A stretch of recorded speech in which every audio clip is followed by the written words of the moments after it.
I don't know, I'm not an expert in that, but is it moral? Thank you. Thank you.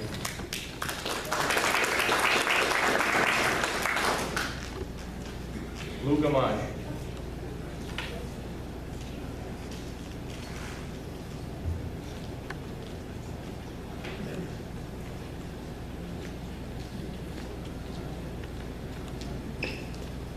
Thank you for allowing me time to speak tonight.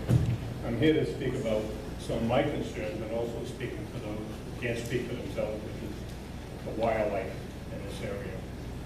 I've been living on Old Greenville Road for close to 49 years now. I spent a lot of time hiking Warbleberry Hill.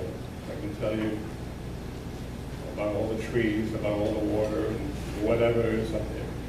My parents moved into this town in 1946, and I grew up on Manatee Road. So it was quite different at that time. Everything was open land. And I've seen a lot of changes, and I understand and not against development. I'm not against solar development if it's maintained and controlled properly, to protect the environment and to protect our water rights and so on. Now, I brought a picture tonight. It's the eastern box turtle. The last time I saw an eastern box turtle was in the 1950s on Manatee Road. It's a protected species in the state of Rhode Island. And also, it requires that its environment is protected as well. It's a land turtle. They like a moist area, but they're not a water turtle. If you put this turtle in the water, it would drown. So it needs water, which is ideal on Waterbury Hill. It's a moist area. The turtle is round. It feeds on all kinds of bugs and pretty much everything. But it does not live in the water. And I've run into this turtle 4 times in the last 5 years, which is kind of unusual because prior to that it was close to 60 years ago when I saw my last one. The concerns I have about this development is the overlay and how big this is going to be. I read where in New Jersey they're putting in they're clearing 66 acres of land to put in a 21.4 megawatt solar environment, but if they're going to be putting in 65 megawatt, that would be just under 200 acres. And this overlay is a tremendous area. So my concern is what does this mean? It starts out being a small little piece of land for this, but it could explode into something dramatically different than what we expect it to be right now. Now, about the wildlife, we have, since they put in Dowling Village, all the deer and the wildlife had some place to go, so they came to our backyard pretty much, I think. You know, they've eaten every shrub I have, and I can't keep up with it. Like that. It's not unusual to see 3 or 4. We've had up to 10 deer in our yard at one time. And where are they going to go now? I mean, it's sort of like all this area is fenced in.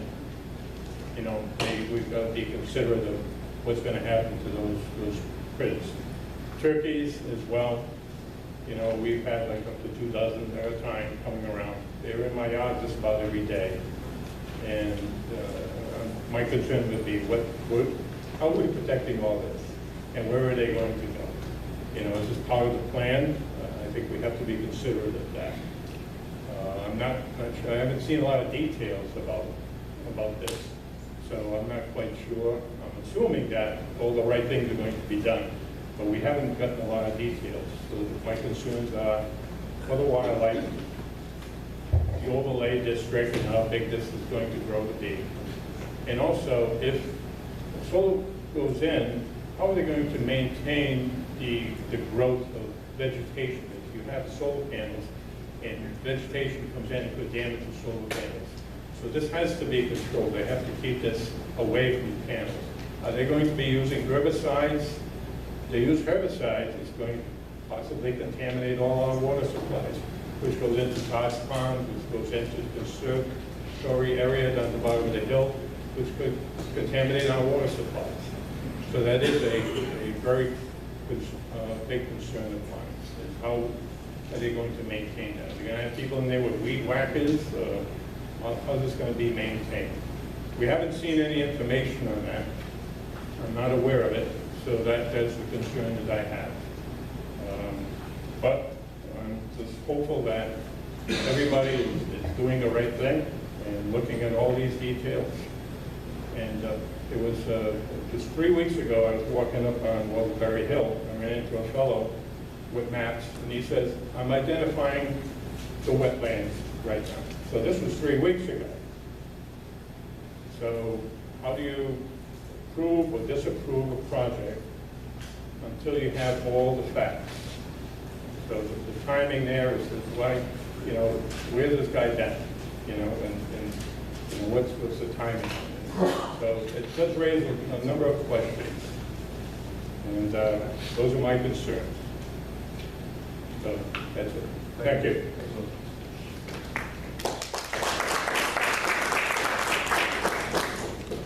Mr. Mancini, Yes. you addressed this, I believe, at the planning board. I'd like to hear what you have to say about the chemicals and to control the growth. Absolutely. So one thing to keep in mind, and I think it's one of the benefits that we will describe to the planning board once we get to site specific, is that when you deal with a solar array, you deal with no noise, you deal with no traffic, you deal with no odor, you deal with no pesticides and no chemicals. There's always a discussion in regards to how the developer or how the operator intends to clean the panels. And this will become further expressed and delineated at the planning board, because I know most people don't believe it, but the panels actually clean themselves. There's no necessity to use any type of chemicals to clean the panels. Actually, it's counterproductive to do so. Rather, the snow, the rain will clean the panels and will be sufficient. But how is the grass? What is the grass? Well, that's maintenance. That's obviously going to be taken care of, but that's not going to be, we're not going to use any particular chemical to kill or fertilize the grass. Certainly not going to fertilize it because we don't want, we don't want the grass to grow in a crazy manner. But it's all going to be part of an operation and part of a maintenance plan. And in fact, your specific ordinance, section 5.75, requires us to, as part of the planning board process, to provide the planning board with an operation and maintenance plan as to how we intend to operate the facility, maintain the facility going forward, and that's going to have to be approved and reviewed by the board when it becomes presented as a site-specific project. But I can speak to, in general terms, that again, there is no use of chemicals at the site that is anyway going to be hazardous or injurious to the property, any more than farming, any more than the pesticides that are used during farming aspects of the use of the property. So this is not going to be. It sounds like, though, it kind of leaving a little leeway there. Is there going to be chemicals used? No. Okay. No. That's what. That's no chemicals to use. No. And that will be that can be a condition at planning. Okay. That's definitely something that can be addressed. All right. Thanks.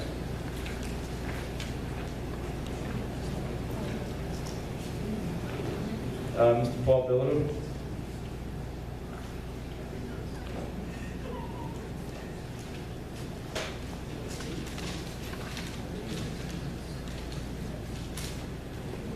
Good evening. My name is Paul Billinu. I've been a town resident since 1971. I have a couple concerns here. I'm here tonight to ask the council to take the time and consider other options on this solar project. As the North Smithfield Council, you are here to represent the taxpayers, not green development or formerly wind turbine development, which their Walmart turbine plan project just disappeared. Also, cutting down 200 acres of precious trees is not the way to go. Stripping 200 acres of solar for solar is called solar strip mining, which it was in the newspaper last week. My recommendation is cleaning up the junkyard and putting solar panels on that land. This way here, we don't have to cut down all those trees. Again, I would give it careful consideration before coming to a decision.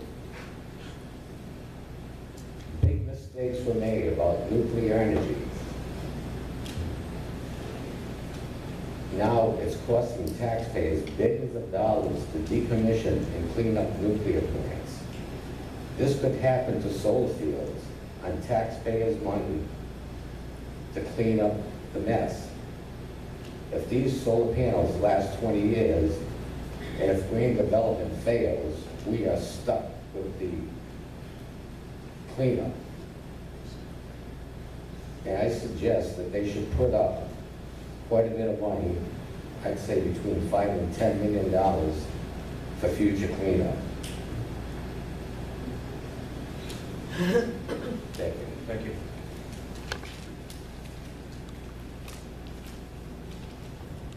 Mr. Rocco?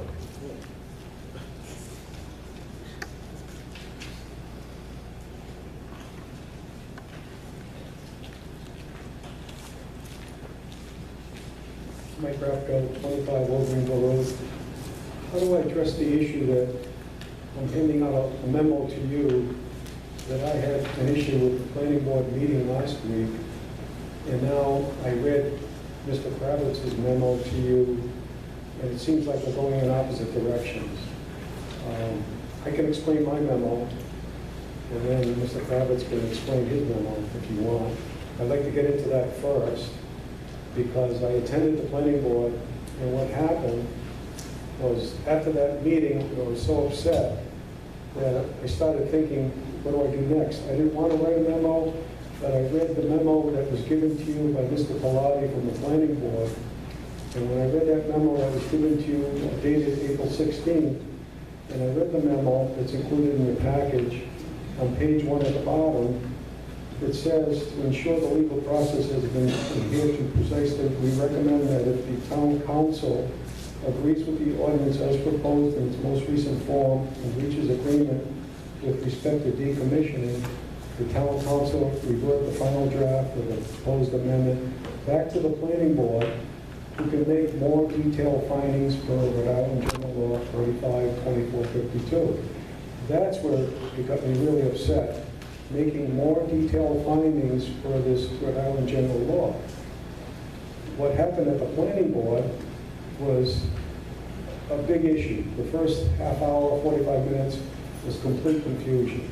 It was going everywhere. Instructions as to how you move forward to review the comprehensive plan. We talked about decommissioning. The public was allowed to speak. I tried to introduce the fact that the town of Exeter did have a plan when they did review the comprehensive plan. It did happen that one member decided that they would have liked to have the Exeter plan as a guide to go into the comprehensive plan. All of a sudden, they didn't get a second motion on that. I think everything after that went downhill. And that's where I started writing the letter. And what happened was, I wrote the letter on Sunday, and when I read Mr. Kravitz's letter today to you, if I go to the Mr. Kravitz's letter, the second paragraph, and I'm quoting it, ultimately the planning board voted by way of a motion by Dr. Lucian Benoit in accordance with Rhode Island General Law 45-2452. The proposed amendment is not inconsistent with the comprehensive plan, its goals and policies, the town's zoning ordinance. When I read that, and then I started reflecting at what Mr. Pilati said, Mr. Pilati was not at the planning board meeting. When I read what Mr. Pilati was agreeing to, and then I read what Mr. Benoit just did, I'm thinking, wait a minute, something's missing here. And the issue is, the planning board did not review the comprehensive plan. So how can you make a statement, whether it's consistent or not consistent, when you didn't review the comprehensive plan? I mean, that really bothered me. When you go through a process, you don't review the comprehensive plan, you didn't go through section by section and, at least have a discussion and vote on it, and then come to a conclusion, consistent or not consistent. So I think this sentence is a real big issue. And I don't know if it's going to cause you a problem, because the letter I just given you is completely opposite of what it's saying in that sentence. And I don't know how to resolve it. I mean, I think you have an audio tape of the meeting, you don't have a video. So I don't know how we're going to resolve this issue. Did the planning board review the comprehensive plan? I don't think they did. And my wife was taking notes, and she told me, it's something that really bothered me before this meeting started. The person that was running the planning board for that meeting, he asked the planning board, did anyone do their homework regarding the comp plan? And there was no answer. There was complete silence. And it's like, what is going on? And every planning board member should have had a copy of the comp plan. I have a copy, but it's 12 years old. Why weren't copies available so that the planning board members could have taken this document home, come to the meeting, and at least have a decent discussion? Nothing took place. There was very little information given about consistency or inconsistency related to the plan. So this statement really bothers me. And I think we're going to have a legal issue with that statement. It's an advisory opinion, but it's still incorrect. There was no review of the comp plan. There were a couple of members that might have thrown out a couple ideas, but there was no review and discussion of the comp plan. And I can't blame Mr. Pilati. He wasn't there. He wrote the letter to the council, but he wasn't there. Now, maybe if he was running the council for that night, running the planning board, maybe it would have been run better. And I think everything went downhill because the word ultimately that is in that second paragraph, that's when everything went downhill. And it's unfortunate that two members of the planning board started waving the use tables around. I mean, the issue was not to be using the use tables as a discussion for consistency. The issue was the comp plan, which is 2 inches thick.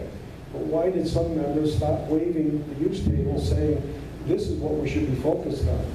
I think it was wrong. I think after what happened, towards the end of the meeting, it all went downhill. So the comp plan was not reviewed, and then we got into a problem area of the use tables. And that goes into another issue, but not as major.